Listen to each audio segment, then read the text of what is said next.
मुहर्रम में अगर अल्लाह ने आपको सलाहियत दी है, सेहत है, रोजा रखिए, 20 जुमेरात पे रोजा रखिए। एक है मुहर्रम की 10वीं तारीख रोजा रखने की फजीलत ये है कि 1 साल के गुनाह माफ होते हैं।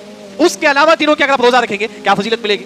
अगर आप मुहर्रम की 1 तारीख रोजा रखती हैं, मुहर्रम की 10 तारीख रोजा रखती हैं, मुहर्रम की 12 तारीख रोजा रखती हैं, क्या फजीलत है? हदीस में आता है कि मन सामा यौमन फी सबीलिल्लाह, अगर अल्लाह के लिए एक रोजा रखती हैं, याद रखें पूरे मुहर्रम का नहीं, कम से कम मुहर्रम में एक रोजा भी अगर आप रखते हैं, बाअदल्लाहु लहु 70 खरीफा मिनन नार, अल्लाह आपको जहन्नम से 70,000 साल दूर कर देगा।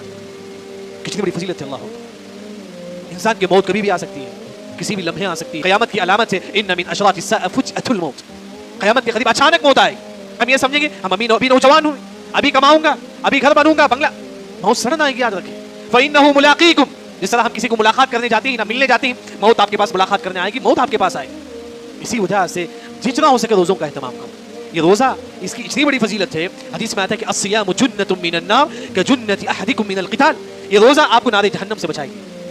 कम से कम जो है ना मुहर्रम के महीने में जितना हो सके रोज़ा रखो।